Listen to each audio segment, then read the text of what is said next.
میں سوچ بھی نہیں سکتی تھی کہ کامران سر میرے ساتھ ایسا بھی کر سکتے ہیں۔ اسی وقت وہ مجھے گھر لے گئے۔ گھر کی ڈور بیل بجائی تو احمر نے دروازہ کھولا۔ مجھے روتا ہوا دیکھ کے، کامران سر کو غصے میں دیکھ کے احمر کہنے لگا کیا ہوا؟ وہ کہنے لگے تمہارے والد گھر پہ ہیں؟ کہنے لگا جی سر وہ تو گھر پہ ہی ہیں۔ کہنے لگا پیچھے ہو جاؤ۔ کامران سر میرا ہاتھ پکڑے ہوئے مجھے اندر لے گئے۔ میں ابھی بھی انہیں کہہ رہی تھی کہ خدا کے لیے میرے والد کو کچھ مت بتائیے گا، میں آئندہ ایسا کچھ نہیں کروں گی، لیکن انہوں نے ایسا کچھ نہیں کیا۔ میرے والد اس وقت ناشتہ کر رہے تھے جب کامران سر کے ساتھ مجھے دیکھ کے حیران ہوئے۔ انہوں نے میرا ہاتھ چھوڑا، کہنے لگے آپ کو پتا ہے آپ کی بیٹی کالج کا کہہ کے کہاں جاتی ہے؟ میں روئے جا رہی تھی۔ میرے والد نافہمی سے ان کو دیکھنے لگے، پھر مجھے دیکھنے لگے، کہنے لگے کیا ہوا ہے کامران بیٹا، کچھ ہوا ہے؟ وہ کہنے لگا میں آفس کے کام سے سی ویو گیا تھا، کیونکہ میں جس آفس میں کام کرتا ہوں وہاں کی ساری مینجمنٹ میں سنبھالتا ہوں، اس لیے مجھے انجینئرز کے ساتھ سی ویو کی طرف جانا پڑا۔ وہاں پہ کوئی زمین تھی جہاں اپارٹمنٹس بنانے کی بات ہو رہی تھی، اس لیے مجھے بھی جانا پڑا۔ 2 دریا پہ بنے ہوئے ہوٹل پہ ہم ناشتے کے لیے گئے تو وہاں پہ میں نے مناہل کو ایک لڑکے کے ساتھ دیکھا، اور اس کے ساتھ دیکھ کے تو میرے ہوش اڑ کے رہ گئے۔ میں سوچ بھی نہیں سکتا تھا یہ ایسی حرکت بھی کر سکتی ہے۔ یہ سننا تھا کہ میرے باپ کا پارا ہائی ہوا۔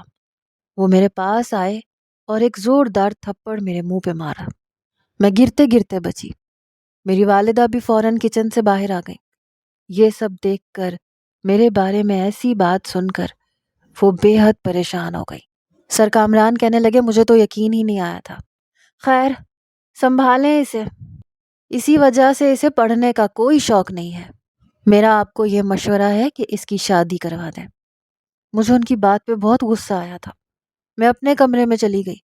اس کے بعد سے تو مجھے سر کامران سے نفرت سی ہو گئی، اور اتنی شدید نفرت کہ میں بیان نہیں کر سکتی۔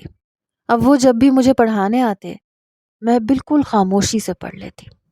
میں نے اپنی دوستوں کے ساتھ آنا جانا بھی بند کر دیا، کیونکہ میرے والد نے مجھے سختی سے یہ کہا کہ اگر اب تمہاری ایسی کوئی شکایت سنی تو تم کالج سے ہٹ جاؤ گی، اور جیسا تیسا تمہارا رشتہ کر کے تمہاری شادی کر دوں گا۔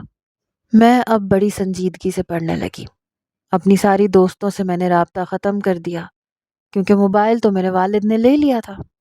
کہتے تھے بس سیدھا جاؤ اور پڑھ کے واپس آؤ۔ میری وین والے کو بھی سختی سے کہہ دیا تھا کہ بچی جب تک کالج کے اندر نہ چلی جائے آپ وہیں کھڑے رہیں گے۔ سب کی نظروں میں مشکوک سی ہو کے رہ گئی تھی۔ مجھے سر کامران سے یہ گلہ تھا کہ میں نے ان سے کتنی منت سماجت کی تھی کہ وہ میرے والد کو یہ نہ بتائیں۔ میں دوبارہ ایسا نہیں کروں گی۔ میرے والد اب ہر وقت مجھے شک بھری نظروں سے دیکھنے لگے تھے۔ میری دوست نے جب دوبارہ سے حماد کا ذکر کیا تو میں نے صاف منع کر دیا۔ میں نے کہا میرے سامنے کسی بھی لڑکے کا نام مت لینا۔ میں نے ساری توجہ اپنی پڑھائی پہ مرکوز کر دی۔ ابھی بھی وہی مجھے پڑھانے آتے تھے۔ مزید 2 سال انہوں نے مجھے پڑھایا، پھر انجینئرنگ کے بعد انہوں نے آنا چھوڑ دیا۔ اب میں خود ہی پڑھ لیا کرتی تھی، مجھے کسی بھی ٹیوشن کی ضرورت نہیں تھی۔ ویسے بھی اب میں یونیورسٹی جانے لگی تھی۔ لیکن 2 ہی سال گزرے تھے جب میری والدہ میرے کمرے میں آئی۔ میں اس وقت اپنا اسائنمنٹ تیار کر رہی تھی۔ میری والدہ کہنے لگی کہ تمہارے بابا کے دوست اپنے بیٹے کا رشتہ تم سے کرنا چاہتے ہیں۔ وہ لوگ بہت اصرار کر رہے ہیں اور کافی سالوں سے اصرار کر رہے ہیں۔ میں نے کہا ٹھیک ہے، جو آپ کو ٹھیک لگتا ہے کر دیں۔ یہ سن کر میری والدہ پہلے تو خوش ہوئی، پھر کہنے لگی تمہیں کوئی اعتراض تو نہیں ہے نا؟ میں نے کہا نہیں مجھے کوئی اعتراض نہیں ہے۔ آپ کو ایسا کیوں لگتا ہے کہ میں بری کردار کی ہوں؟ ہو گئی تھی مجھ سے کم عمری میں غلطی، لیکن آپ کو ابھی بھی یہی لگتا ہے کہ مجھے آپ کے اور بابا کے فیصلے پہ اعتراض ہوگا؟ اماں ایسا نہیں ہے، اس وقت میں نادان تھی، نا سمجھ تھی، اس لیے بے وقوف بن گئی۔ میری والدہ نے مجھے اپنے ساتھ لگا لیا۔ میں رونے لگی۔ وہ کہنے لگی تمہارے بابا نے تمہارے بارے میں کبھی ایسا نہیں سوچا۔ میں نے کہا جھوٹ مت بولیں، آپ کو پتہ ہے مجھے کتنی امبیرسمنٹ ہوتی ہے جب وین والا تب تک کھڑا رہتا ہے جب تک میں کالج کے اندر نہیں چلی جاتی، جیسے میں کوئی لڑکوں کے ساتھ افیئر چلاتی رہتی ہوں۔ میری والدہ کہنے لگی وہ سب تمہاری کیئر کے لیے تھا، کیونکہ تم نادان تھی۔ وہ نہیں چاہتے تھے کہ تم کسی غلط لڑکے کے چکر میں پھنس جاؤ یا اپنے لیے کوئی غلط فیصلہ کر لو۔ تمہیں نہیں پتا بیٹا یہ لڑکے کیسے ہوتے ہیں۔ کالج میں نئی نئی لڑکیوں کو ٹریک کیا جاتا ہے۔ جس معاشرے میں ہم بیٹھے ہیں نا، یہ بہت برا ہے، لیکن پھر بھی ہم نے اس معاشرے میں رہنا ہے۔ ماں باپ اگر اپنی آنکھیں کھلی نہیں رکھیں گے تو ان کی بیٹیوں کو کوئی بھی نوچ کھائے گا۔ تمہیں نہیں پتا کیسے کیسے بھیڑیے بیٹھے ہیں یہاں پہ تاک لگائے۔ وہ تو کامران کا بھلا ہو، اس نے صحیح وقت پہ تمہارے باپ کو بتا دیا۔ میں نے کہا پلیز امی کوئی اور بات کریں، میں ان کا نام تک نہیں سننا چاہتی تھی جنہوں نے مجھے میرے ماں باپ کی نظروں میں مشکوک کر دیا تھا۔ کہنے لگی اچھا تم پریشان نہ ہو۔ اگلے روز میرے والد کے دوست کی وائف آئی تھی، ساتھ میں ان کی چھوٹی بیٹی بھی تھی۔ بیٹی میری ہی ہم عمر تھی لیکن بہت مسکرا رہی تھی۔ رشتہ پکا ہو ہی چکا تھا۔ پتہ نہیں انہوں نے مجھے کہاں دیکھا تھا، مجھے تو سمجھ نہیں آ رہا تھا۔ میں نے پہلے بھی ان دونوں میاں بیوی کو ایک دو بار کسی پارٹی میں دیکھا تھا لیکن کبھی اتنا غور نہیں کیا تھا۔ امی نے ایک بار بتایا بھی تھا کہ یہ تمہارے بابا کے دوست ہیں۔ بہرحال میرا رشتہ طے ہو گیا۔ اس آنٹی نے مجھے منگنی کی انگوٹھی بھی پہنا دی۔ کہنے لگی شادی تب ہوگی جب مناہل کی پڑھائی مکمل ہو جائے گی۔ میرا پورا فوکس اب اپنی پڑھائی پر تھا۔ میں آرکیٹیکچر بننا چاہتی تھی اور شدید محنت کرنے کے بعد میں نے کامیابی بھی حاصل کر لی تھی۔ ایک بار میں نے اپنے والد سے کہا کہ میں چند مہینے جاب کرنا چاہتی ہوں۔ وہ کہنے لگے مجھے تو کوئی اعتراض نہیں ہے، لیکن جاب تم وہاں کرو گی جہاں میں چاہوں گا۔ میرے بہت سے جاننے والے ہیں، تمہارا شوق بھی پورا ہو جائے گا۔ میں نے کہا ٹھیک ہے، آپ مجھے بتا دیجیے گا۔ میرے والد نے میری سی وی اور ڈاکیومنٹس کی تصویریں مجھ سے مانگی تھی۔ میں نے انہیں بھیج دی۔ چند دن کے بعد ہی انہوں نے مجھے کمپنی کے بارے میں بتایا کہ میں اس فرم میں چلی جاؤں۔ میری نوکری وہاں لگ چکی تھی۔ کافی اچھی فرم تھی۔ میں اندر گئی، کاؤنٹر پہ جا کے اپنا نام بتایا۔ وہ کہنے لگیں کہ آپ 2 منٹ بیٹھیں، میں باس سے کال کر کے پھر آپ کو اندر بھیجتی ہوں۔ میں وہیں پہ بیٹھ گئی۔ کچھ دیر بعد ہی وہ مجھ سے کہنے لگی میم آپ اندر جا سکتی ہیں۔ میں اپنی فائل اپنے ساتھ لے کے گئی تھی۔ جیسے ہی میں اندر داخل ہوئی، سامنے بیٹھے شخص کو دیکھ کے میں حیرت زدہ رہ گئی۔ باس کی سیٹ پہ سر کامران بیٹھے تھے۔ کہنے لگے جی تشریف لائیے۔ میں سوچ بھی نہیں سکتی تھی میرے والد نے سر کامران کے آفس میں مجھے بھیجا ہے، اور یہ تو جاب کرتے تھے۔ اتنی جلدی اتنے سینئر کیسے ہو سکتے تھے کہ ایک فرم کے مالک بن جائیں؟ کہنے لگے مناہل کیوں کھڑی ہیں، آئیے اندر آئیے۔ میں اڑتے ہوئے ان تک پہنچی، ٹیبل پہ اپنے ڈاکیومنٹس کی فائل رکھی۔ کہنے لگے اس کی ضرورت نہیں ہے، عمران صاحب سے میری بات ہو گئی تھی۔ میں نے کہا مجھے پتا ہوتا کہ بابا مجھے آپ کے آفس میں بھیجیں گے تو میں کبھی بھی یہ جاب نہیں کرتی۔ میری بات پہ انہوں نے مجھے حیرت سے دیکھا۔ کہنے لگے یہاں جاب کرنے میں آپ کو کیا مسئلہ ہے؟ میں نے کہا میں اپنے میرٹ پہ جاب چاہتی تھی، سفارش پہ نہیں۔ وہ میری بات سن کے مسکرانے لگے۔ کہنے لگے بہت اچھی بات ہے، لیکن میں آپ کے معاملے میں بہت پوزیسو ہوں، آپ کو کہیں اور جاب کرنے کی اجازت نہیں دے سکتا۔ اس لیے میں نے ہی عمران صاحب سے کہا تھا کہ مناہل جاب کرنا چاہے تو صرف میرے آفس میں کرے گی۔ یہ بات سن کے مجھے بڑی حیرت ہوئی۔ بھلا ان کو کیا تکلیف تھی؟ یہ کیوں میرے بڑے بن رہے تھے اور میں ان کا احسان کیوں لیتی؟ پھر انہوں نے انٹر کام پہ کال کی تو ایک لڑکی اندر داخل ہوئی۔ کہنے لگی یس سر۔ تو سر اس سے کہنے لگے کہ مناہل کو آج کے بعد آپ اپنے ساتھ رکھیں گی اور انہیں گائیڈ بھی کریں گی۔ وہ لڑکی مجھے باہر لے گئی۔ پھر اسی نے مجھے بتایا کہ ابھی سر نے 1 سال پہلے ہی یہ نئی فرم بنائی ہے اور کنسٹرکشن کا کام کرواتے ہیں۔ میرے علاوہ اور بھی 2-3 انجینئرز لڑکیاں اور لڑکے موجود ہیں۔ کافی صاف ستھرا اچھا ماحول تھا، تمیزدار لوگ تھے، لیکن میں یہاں کام کرنا نہیں چاہتی تھی۔ شوقیہ آئی تھی لیکن آ کے یہاں پچھتا رہی تھی۔ ابھی مجھے یہاں آئے ہوئے 1 مہینہ ہی ہوا تھا جب سر کامران نے سارے اسٹاف سے کہا کہ وہ ایک ہوٹل میں پارٹی دینا چاہتے ہیں اور سب نے آنا ہے۔ میرا اس پارٹی میں جانے کا کوئی ارادہ نہیں تھا، لیکن سر نے خاص طور پہ مجھے کہا کہ آپ اچھے سے تیار ہو کے آئیے گا، بہت سے لوگوں سے مجھے آپ کو ملوانا ہے۔ میں نہیں جانتی تھی کہ اس بات کا ذکر انہوں نے میرے والدین سے بھی کیا ہوگا۔ والدہ نے ایک بہت ہی خوبصورت سی میکسی مجھے پہننے کے لیے دی۔ میں نے کہا مجھے کیوں اتنا تیار کروا رہی ہیں؟ سر کی شادی تھوڑی ہے۔ وہ کہنے لگی ایسی باتیں نہیں کرتے، چلو تیار ہو جاؤ۔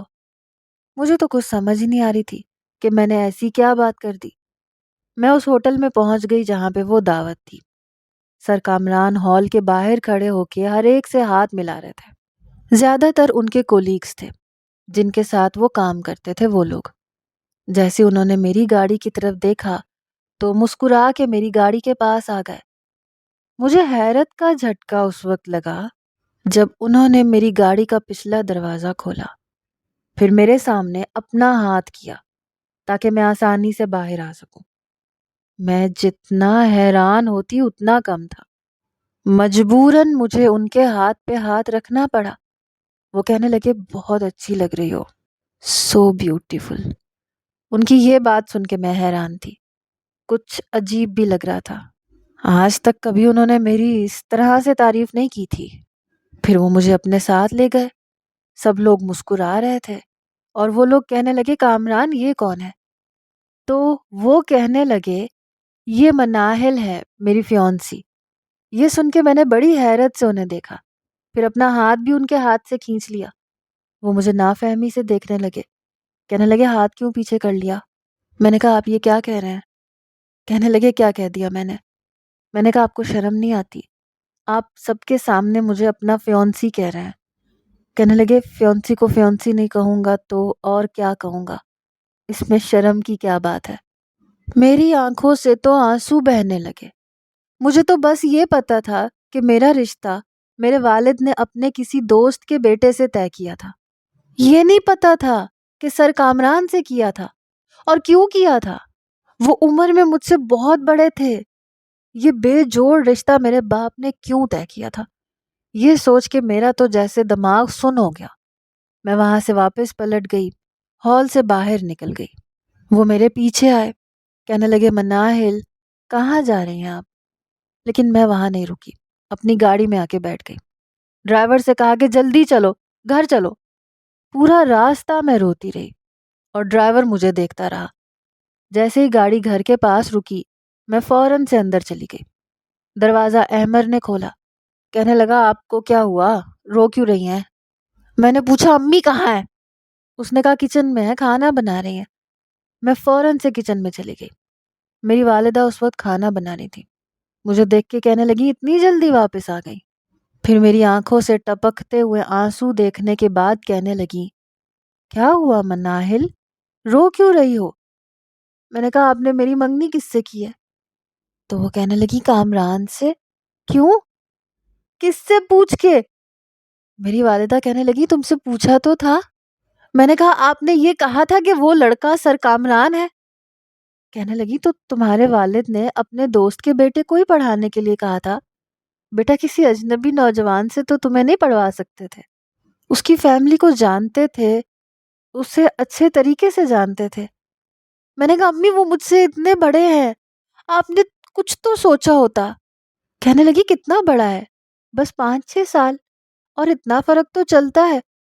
تمہارے ابا بھی مجھ سے اتنے ہی بڑے ہیں، یہ تو معمولی سا فرق ہے۔ اور وہ پڑھائی میں بہت اچھا تھا، اس لیے اس نے 2-3 کلاسز جمپ کی ہیں۔ پھر تمہارے والد کے کامران کے والد سے بہت اچھے تعلقات ہیں، بہت اچھا نیک لڑکا ہے، بہت اچھی تربیت کا مالک ہے، اسی لیے تو اسے ٹیوشن پڑھانے کے لیے رکھا تھا۔ کسی غیر پہ اتنا بھروسہ تو نہیں کیا جا سکتا تھا، اور اس نے بھی اپنی پوری ایمانداری سے تمہیں پڑھایا ہے۔ میں نے کہا مجھے یہ رشتہ قبول نہیں ہے۔ تمہارا دماغ تو ٹھیک ہے، تمہاری منگنی کو 2 سال ہونے والے ہیں، اب تو وہ لوگ شادی کی تاریخ مانگ رہے ہیں۔ صرف 2 مہینے تمہاری جاب کرنے کی خواہش پہ یہ شادی رک گئی، ورنہ تو شادی کی تیاریاں ہم دونوں کی طرف سے مکمل ہیں۔ ہم صرف 1 مہینے کی تاریخ ڈالتے اور تمہاری شادی کر دیتے۔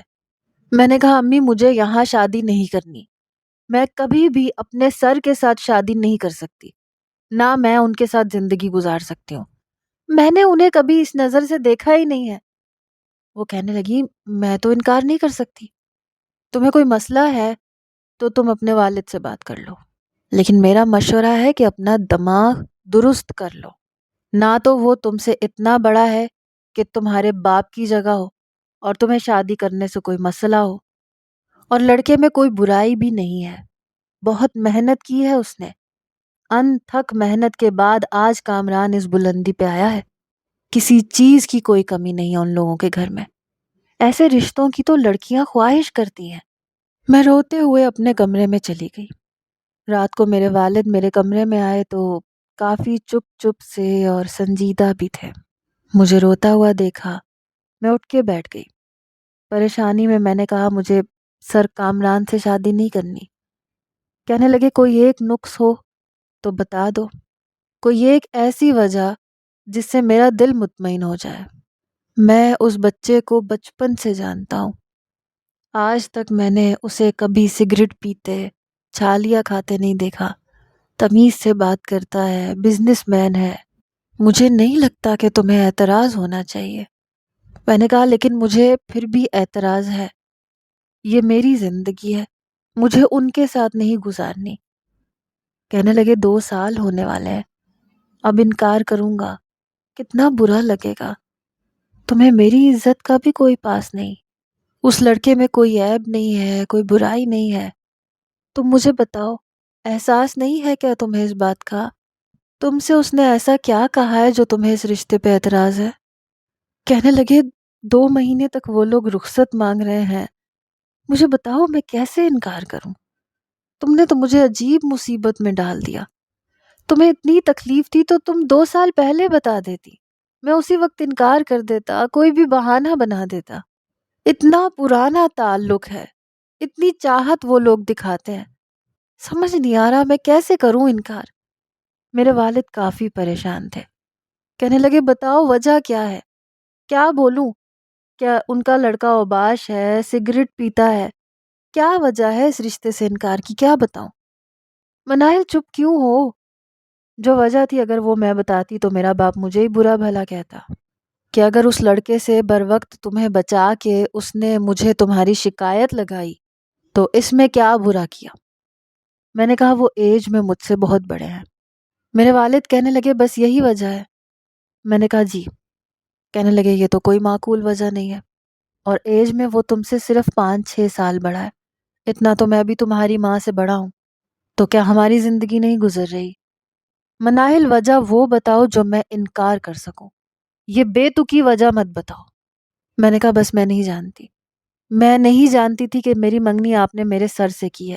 مجھے یہ سب کچھ بہت آکورڈ لگ رہا ہے۔ مجھے یہ پتا تھا کہ آپ کے دوست کا بیٹا، یہ نہیں پتا تھا کہ سر کامران ہے۔ کہنے لگے بس اتنی سی بات میں منگنی توڑنا چاہتی ہو؟ میری بیٹی کو یہ نہیں پتا تھا؟ دیکھو بیٹا، ایسے رشتوں میں نا انکار نہیں کیا جاتا، اس میں کوئی برائی نہیں ہے۔ میں نے کہا ٹھیک ہے آپ انکار نہ کریں، میں نہیں چاہتی کہ میری وجہ سے آپ کو کہیں بھی شرمندگی اٹھانی پڑے۔ میری بات سن کر انہوں نے سکون کی گہری سانس بھری، اور میرا دل اندر سے مطمئن ہی نہیں تھا۔ لیکن اس کے بعد میں آفس نہیں گئی۔ کچھ روز میں آ کے وہ لوگ شادی کی تاریخ پکی کر گئے۔ اس وقت میں کافی چپ چپ سی تھی۔ سر کامران کی والدہ میرے لیے بہت سارے تحفے لے کر آئی تھیں، پھر کہنے لگیں کہ اگر آپ کو برا نہ لگے تو ہم مناہل کو اپنے ساتھ شاپنگ پہ لے جائیں، کپڑے اسی نے پہننے ہیں تو اچھا ہے اپنی مرضی سے لے لے۔ لیکن میں نے انکار کر دیا، میں نے کہا نہیں مجھے نہیں جانا، آپ جو لائیں گی میں پہن لوں گی۔ میرے نزدیک میاں بیوی کا رشتہ حاکم محکوم کا نہیں تھا۔ میں نے بہت زیادہ خواب نہیں دیکھے تھے، لیکن یہ چاہتی تھی کہ وہ جو کوئی بھی ہو میرا ہم عمر ہو، ہم دونوں دوستوں کی طرح رہیں۔ اور سر کامران اس میں بالکل بھی فٹ نہیں بیٹھتے تھے۔ ان کی عادت روب جمانے والی تھی، اور ان کے سامنے تو میں بات ہی نہیں کر سکتی تھی۔ کہ ساری زندگی مجھے ایسے ہی گزارنی پڑے گی اور ہر وقت ہر بات پر مجھے ڈی گریڈ کریں گے۔ میں کبھی ان کی ایک نالائق اسٹوڈنٹ تھی، آج میں جو کچھ بھی ہوں بس ان کی وجہ سے ہوں۔ مجھے تو یہ سمجھ نہیں آ رہی تھی کہ انہوں نے رشتے کے لیے ہاں کیسے کر دی۔ میں تو چلو انجانے میں پھنس گئی، لیکن انہیں تو پتا تھا انہوں نے کیوں ہاں کی ہوگی۔ شاید انہیں شوق ہے سب کے سامنے اپنی برتری ظاہر کرنے کا، یہ بتانے کا کہ وہ بیسٹ ہے اور میں بالکل ایک فیلئر لڑکی تھی۔ میری آنکھوں سے آنسو بہہ رہے تھے۔ جیسے جیسے شادی کے دن قریب آتے جا رہے تھے میرا دل ہولنے لگا تھا، میں روئے جا رہی تھی۔ ساری شاپنگ میں نے بے دلی سے کی تھی۔ شادی کا جوڑا میری ساس لے کے آئی تھی اور سارا سامان لے کر وہ جا چکی تھی۔ مہندی کے لیے سر منع کر چکے تھے کہ انہیں ایسی فضول رسمیں پسند نہیں ہیں۔ شادی میرے والد نے بہت ہی شاندار ہال میں کی تھی۔ میں نے تو یہ بھی نہیں دیکھا تھا کہ میں دلہن بنی لگ کیسی رہی ہوں، نہ ہی شادی کے حوالے سے دل میں ایسے کوئی جذبات تھے۔ بڑی بے دلی سے میں نے ایجاب و قبول کیا، پھر نکاح ہو گیا۔ مجھے باہر کامران کے ساتھ بٹھا دیا گیا۔ بڑی خاموشی سے ساری رسمیں ہوئیں۔ دودھ پلائی کی رسم احمر نے کی کیونکہ بہن تو کوئی تھی نہیں۔ رخصت ہوتے ہی میں اپنے والد کے گلے لگ کے بہت روئی۔ سسکیاں آئیں۔ رونا اس بات پہ بھی آ رہا تھا کہ میں ایک ایسے شخص کی زندگی میں شامل ہو رہی ہوں جو ہر لحاظ سے مجھ سے بہتر اور ساری زندگی مجھ پہ اپنی برتری جتاتا رہے گا۔ بہرحال میرے والد نے میرا ہاتھ کامران کے ہاتھ میں پکڑا دیا۔ کہنے لگے اگر میری بیٹی سے کوئی چھوٹی موٹی غلطی ہو جائے تو اگنور کر دینا، میں نے بہت لاڈوں سے اس کو پالا ہے۔ یہ کہتے ہوئے میرے والد کا لہجہ نم ہو گیا۔ وہ کہنے لگا عمران صاحب آپ کیسی بات کر رہے ہیں؟ آپ کو مجھ سے کبھی کوئی شکایت نہیں ہوگی۔ رخصتی کے دوران بھی میری ماں میرے گلے لگ گئیں، میرے کان میں نصیحتیں کر رہی تھیں کہ کسی کو شکایت کا موقع مت دینا۔ گاڑی تک وہی مجھے لے کر گیا تھا۔ پچھلی نشست پہ اپنی والدہ اور اپنی بہن کے ساتھ مجھے بٹھا دیا اور آگے خود بیٹھ گیا۔ میں چاہ کر بھی چپ نہیں ہو پا رہی تھی۔ اس کی والدہ مجھے تسلیاں دے رہی تھیں کہ بیٹا چپ ہو جاؤ۔ کامران کے والد کہنے لگے عمران کی اکلوتی اور لاڈلی بیٹی ہے، ظاہر ہے بچی کے لیے آسان تو نہیں ہوتا۔ اس کی والدہ کہنے لگی یہ بات تو بالکل ٹھیک ہے، جب ہمیں سائرہ کی شادی کرنے پڑے گی ہماری حالت بھی ایسی ہوگی۔ انہیں اپنی بیٹی کا خیال آنے لگا، لیکن میں شاید اپنی قسمت کو بھی رو رہی تھی۔ گھر پہنچتے ہی مجھے کامران کے کمرے میں بٹھا دیا گیا۔ میں ابھی بھی روئے جا رہی تھی۔ کچھ دیر بعد ہی کمرے کا دروازہ کھلا اور سر کامران نے اندر داخل ہو کر دروازہ بند کیا اور میرے سامنے آ کر بیٹھ گئے۔ مجھے روتا دیکھ کر سائڈ ٹیبل سے ٹیشو باکس میں سے ٹیشو نکالے اور میری طرف بڑھا دیے۔ کہنے لگے لو آنسو صاف کر لو۔ میں نے کانپتے ہاتھوں سے اس کے ہاتھ سے ٹیشو لیے تھے، پھر اپنی آنکھیں صاف کی۔ کہنے لگے کل میں صبح تمہیں عمران صاحب کے گھر چھوڑ دوں گا۔ مجھے پتا ہے ایک لڑکی کے لیے یہ سب آسان نہیں ہوتا۔ پھر اپنی جیب سے ایک مخملی ڈبیا نکالی، انگوٹھی پہنانے کے لیے میری طرف اپنا ہاتھ بڑھایا تو میں نے اپنا ہاتھ ان کے ہاتھ میں رکھ دیا۔ انہوں نے مجھے انگوٹھی پہنائی۔ کہنے لگے جب تم پارٹی میں آئی تھی تو بالکل ٹھیک تھی، پھر اس کے بعد اچانک سے کیا ہوا تھا؟ تم وہاں سے چلی کیوں گئی تھی؟ رو کیوں رہی تھی؟ اب میں کیا بتاتی کہ مجھ پر تم مصیبت کے پہاڑ ٹوٹے تھے۔ میں نے کہا چھوڑیں اس بات کو۔ کہنے لگے نہیں مجھے جاننا ہے، تب کیوں رو رہی تھی؟ میں نے کہا میں آپ سے شادی نہیں کرنا چاہتی تھی، مجھے آپ بالکل بھی اچھے نہیں لگتے اور میں یہ نہیں جانتی تھی کہ میرا رشتہ آپ کے ساتھ ہوا ہے۔ مجھے امی نے آپ کا نام نہیں بتایا تھا، نہ ہی میں یہ جانتی تھی کہ آپ میرے والد کے دوست کے بیٹے ہیں۔ مجھے بس یہ کہا گیا تھا کہ بابا کے دوست کے بیٹے کا رشتہ ہے۔ بخدا مجھے پتا ہوتا کہ آپ کا رشتہ ہے تو میں اسی وقت انکار کر دیتی۔ جب میں یہ سب کچھ کہہ گئی تو وہ بڑی ہی خاموشی سے میری بات سنتے رہے۔ پھر کہنے لگے پھر انکار کیوں نہیں کیا؟ میں نے کہا کیا تھا، پر امی نے میری بات نہیں مانی۔ بابا نے کہا کہ ان کے پرانے تعلقات خراب ہو جائیں گے، اور پھر آپ میں کوئی عیب بھی نہیں تھا، کیا بتاتی؟ کہنے لگے سب سے بڑی وجہ یہ تھی کہ میں تمہیں پسند نہیں تھا۔ میں نے کہا اس وجہ کو کوئی بھی وجہ نہیں مانتا۔ کہنے لگے لیکن میں تو مانتا ہوں، ایک بار مجھے فون کر کے کہہ دیتی، میں تمہارا یہ مسئلہ حل کر دیتا۔ میں اس وقت سے کنفیوز ہوں جب تم ہال سے واپس گئی تھی۔ میں نے عمران صاحب سے وجہ بھی پوچھی تھی تو کہنے لگے کہ اس کے سر میں اچانک سے درد شروع ہو گیا تھا اس لیے وہ واپس آ گئی تھی، اور ایسی کوئی بات نہیں تھی۔ میں نے اپنی والدہ سے بھی کہا تھا کہ تمہاری امی سے وجہ پوچھے، انہوں نے بھی کوئی وجہ نہیں بتائی۔ میں نے کہا مجھ سے زیادہ انہیں اپنے پرانے تعلقات عزیز تھے۔ کہنے لگے جو ہوا غلط ہوا، تمہیں ایک بار مجھ سے فون کر کے انکار کر دینا چاہیے تھا۔ میں نے کہا آپ نے مجھ سے شادی کے لیے ہاں کیسے کر دی؟ مطلب میں آپ کو اچھی تو نہیں لگتی تھی؟ میں سوچ بھی نہیں سکتی تھی کہ آپ کبھی میرے لیے پروپوزل بھیج سکتے ہیں۔ کہنے لگے مجھے کبھی تم بری بھی نہیں لگتی تھی، میں تمہیں پڑھاتا تھا، میں جان چکا تھا کہ تم بہت بھولی بھالی سی لڑکی ہو، تمہیں معاشرے کی ہوا نہیں لگی، ورنہ کم عمر لڑکیاں کم عمری میں بھی بہت ہی غلط کمپنی میں پڑ جاتی ہیں۔ اس لیے جب بابا نے تمہارے لیے مجھ سے پوچھا تو مجھے اعتراض نہیں ہوا تھا، کیونکہ 4 سال میں نے تمہیں ٹیوشن پڑھایا تھا۔ تم دوسری لڑکیوں کی طرح نہیں تھی، گھریلو قسم کی لڑکی تھیں، اور مجھے ایسی ہی لڑکیاں پسند تھیں۔ تیز ترار اور لڑکوں کے ساتھ فری ہونے والی لڑکیاں مجھے کبھی بھی اچھی نہیں لگی، اور تمہاری کالج کی دوستیں کچھ ایسی ہی تھیں، تبھی میں تمہیں ان سے ملنے سے منع کرتا تھا۔ اور کالجز میں لڑکیوں کے بہت سے ایسے گروہ ہیں جو معصوم اور بھولی بھالی لڑکیوں کو پیار کے جھانسے میں پھنسواتے ہیں۔ وہ کہتی ہیں کہ ہمارا بھائی ہے، کزن ہے، تمہاری محبت میں پاگل ہو جائے گا، ایسی باتیں کر کے معصوم لڑکیوں کو لڑکوں کے چکر میں پھنسوا دیتی ہیں۔ اور پھر لڑکیاں گھر سے بھاگنے سے بھی گریز نہیں کرتی، ماں باپ کی عزت کا جنازہ الگ نکلتا ہے، ساری زندگی ان کی ایک اذیت ناک اور کرب ناک بن کے رہ جاتی ہے، کیونکہ گھر سے بھگانے والے لڑکے کبھی بھی عزت نہیں دیتے بلکہ بیچ دیتے ہیں۔ جن باتوں سے وہ مجھے روشناس کروا رہا تھا وہ میں اب اچھے طریقے سے سمجھ سکتی تھی، لیکن ایک فرسٹ ایئر کی اسٹوڈنٹ جو لاؤبالی سی ہو، گھر میں پلی بڑی ہو، وہ شاید اس وقت یہ باتیں نہیں سمجھ سکتی تھی۔ کہنے لگے اس دن مجھے آگ سی لگ گئی تھی، اس لیے نہیں کہ میں تمہیں بری لڑکی سمجھا تھا، میں جانتا تھا تم بہت انوسینٹ سی لڑکی ہو، اس لیے کیونکہ میں تمہیں کسی بھی غلط ہاتھوں کا کھلونا بنتے ہوئے نہیں دیکھ سکتا تھا۔ تم صرف میری اسٹوڈنٹ نہیں تھی، میرے والد کے دوست کی بیٹی بھی تھی، اور صرف اسٹوڈنٹ بھی ہوتی تو بھی میں ایسے چھوڑ کر نہ جاتا، کیونکہ میں تمہیں کسی بھی دھوکے باز کے ہاتھ میں نہیں چھوڑ سکتا تھا۔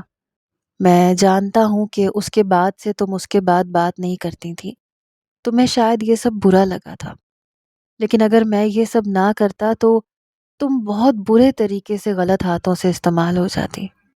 تمہارے چہرے پہ اپنے لیے ناپسندیدگی میں دیکھ چکا تھا، لیکن میں جانتا تھا کہ یہ سب کچھ ایک دن ختم ہو جائے گا۔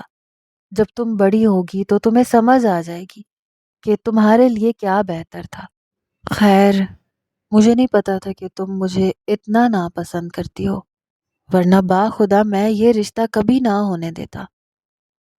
کامران کی باتیں سن کر میں اپنی ہی نظروں میں شرمندہ ہو کے رہ گئی۔ کتنا غلط سوچا تھا میں نے ان کے بارے میں، اور کتنی بدتمیزی سے آج بھی ان کو صاف کہہ دیا کہ وہ مجھے پسند نہیں تھے۔ کہنے لگے تم پریشان مت ہو، لیکن مجھے اس بات کا افسوس ہے۔ پھر کہنے لگے چاہو تو چینج کر سکتی ہو، انہوں نے تو جو بھی میرے ساتھ کیا بہت اچھا کیا تھا، میں بھی کیسے بیوقوف لڑکیوں کی طرح اس کے ساتھ اتنی دور چلی گئی۔ وہ مجھے کہیں بھی لے جاتا، میرے ساتھ بہت کچھ کر لیتا، اور تب تک میں کسی کو منہ دکھانے کے لائق نہیں رہتی۔ بجائے کامران کا شکریہ ادا کرنے کے میں نے انہیں اپنا دشمن سمجھ لیا۔ میں بہت برا سمجھتی رہی انہیں۔ میں نے الماری میں سے اپنا لباس نکالا۔ اب میں یہ سوچ رہی تھی کہ میں ان سے معافی مانگوں تو مانگوں کیسے؟ جب وہ واش روم سے باہر آئے تو بہت چپ چپ سے تھے۔ بیڈ پہ سے تکیہ اٹھایا، سامنے صوفے پہ رکھنے لگے۔ میں نے کہا وہ مجھے آپ کے بارے میں کچھ غلط فہمی تھی۔ کہنے لگے کیسی غلط فہمی؟ میں نے کہا وہ میں آپ کو بتانا نہیں چاہتی، لیکن اب میرے دل میں آپ کے لیے کوئی غلط فہمی نہیں ہے۔ شاید میں غلط تھی، اور میرے ماں باپ نے جو فیصلہ میرے لیے کیا تھا وہ ٹھیک تھا۔ آپ مجھے اپنے لیے برے نہیں لگتے۔ میری بات پر وہ کچھ دیر مجھے بڑی غور سے دیکھنے لگے، پھر اپنا تکیہ واپس بیڈ پہ رکھ کے میرے سامنے بیٹھ گئے۔ کہنے لگے میں سمجھا نہیں۔ میں نے کہا بس آپ نے بابا سے میری شکایت لگائی تھی، مجھے بہت شرمندگی ہوئی تھی، پھر آپ مجھے بہت ڈانٹتے بھی تھے، پنش بھی کرتے تھے، اس لیے مجھے لگا آپ شادی کے بعد بھی ایسے ہی کریں گے، مجھ پہ روب جمائیں گے اور سب کے سامنے مجھے ڈی گریڈ کریں گے کہ میں ایک فیلئر لڑکی تھی اور جو کچھ بھی ہوں آج آپ کی وجہ سے ہوں۔ میری بات سن کے پہلے تو وہ مسکرائے، پھر ہنسنے لگے۔ میں نے جب تعصب سے انہیں دیکھا تو بمشکل انہوں نے اپنی ہنسی دبائی۔ کہنے لگے تم نے تو میری جان نکال دی تھی مناہل، میں یہ سوچ رہا تھا کہ اب کیا کروں گا، نہ تو تمہیں چھوڑ سکتا ہوں نہ اپنا سکتا ہوں، کیونکہ تمہارے والد نے تمہارا ہاتھ تھمایا تھا مجھے، اور ایک باپ جب اپنی بیٹی کا بڑے مان سے ہاتھ اس کے شوہر کے حوالے کرتا ہے تو داماد پہ ایک بہت بڑی ذمہ داری عائد ہو جاتی ہے کہ وہ انہیں کبھی شکایت کا موقع نہ دے۔ اور تم نے تو صاف کہہ دیا کہ میں تو تمہیں اچھا ہی نہیں لگتا۔ میں یہ سوچ رہا تھا کہ اب میں کیا کروں گا، لیکن میں یہ نہیں جانتا تھا کہ مجھے ناپسند کرنے کی وجہ یہ چھوٹی موٹی اسٹوپڈ سی باتیں ہوں گی۔ اب تم 9th کلاس کی اسٹوڈنٹ نہیں ہو اور نہ ہی میں تمہارا ٹیچر ہوں، رشتے کی نوعیت بدل گئی ہے، پھر کیوں تمہیں ڈانٹوں گا؟ ہم بالکل پیار محبت سے رہیں گے، ایک اچھے دوست کی طرح۔ میرے ہاتھ کو تھامے انہوں نے یہ کہا تھا اور پھر یہ وعدہ نبھایا بھی تھا۔ مجھے تو یقین بھی نہیں آتا تھا کہ یہ وہی کامران ہیں جنہیں میں کبھی کھڑوس کہتی۔